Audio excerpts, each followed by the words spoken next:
The first draft of the US-sponsored resolution on Sri Lanka entitled Promoting Reconciliation, Accountability and Human Rights in Sri Lanka will be taken up at the first informal sessions on the resolution at the UN Human Rights Council in Geneva tomorrow.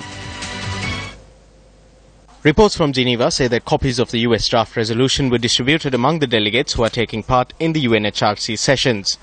The draft resolution contains 26 operative paragraphs. The resolution takes note of the new government of Sri Lanka's commitment to undertaking a comprehensive approach to transitional justice, incorporating the full range of judicial and non-judicial measures. The draft resolution also welcomes the proposal by the government of Sri Lanka to establish a Commission for Truth, Justice, Reconciliation and Non-Recurrence, an Office of Missing Persons and an Office for Reparations. It goes on to say that it welcomes the government of Sri Lanka's recent passage of an updated witness and victim protection law and urges the government of Sri Lanka to strengthen these essential protections by making specific accommodations to effectively protect witnesses and victims participating in transitional justice processes. The resolution underscores the importance of the government taking additional steps on return of land to the rightful civilian owners, ending of military involvement in civilian activities, the resumption of livelihoods and the restoration of normality to civilian life. The resolution reiterates the call upon the government of Sri Lanka to implement effectively the constructive recommendations made in the report of the Lessons Learnt and Reconciliation Commission. The resolution also urges the government of Sri Lanka to investigate all alleged attacks by individuals and groups on journalists, human rights defenders, members of religious minority groups and other members of civil society, and to hold perpetrators of such attacks to account and to take steps to prevent such attacks in the future.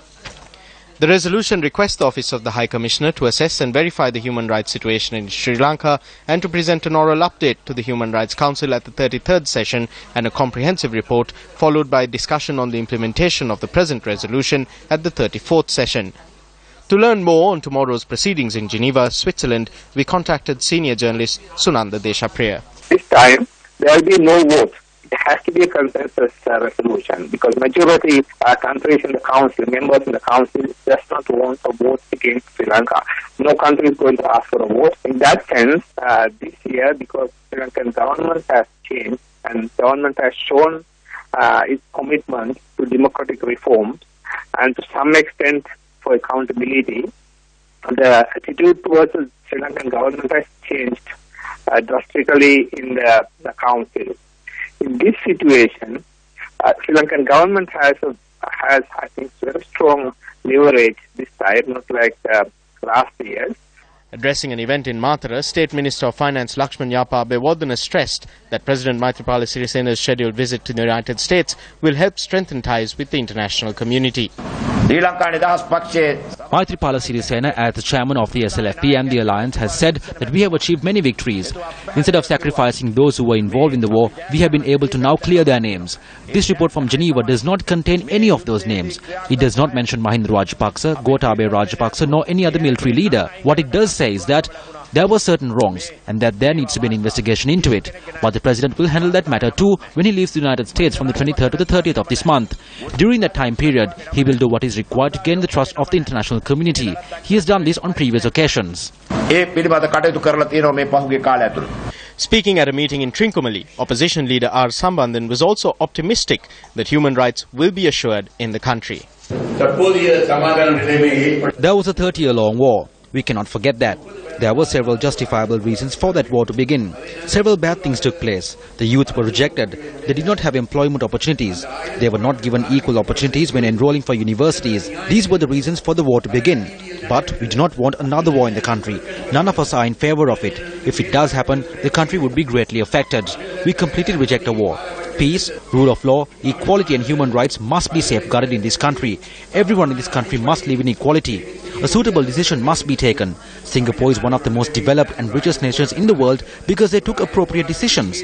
Sri Lanka too must follow this path because it has all the resources to reach that potential. The government as well as the people of this country have the responsibility to use these resources. These things will be protected under the patronage of President Maithripala Sirisena. We have trust in him that he will resolve the country's national problem in a fair and equal manner.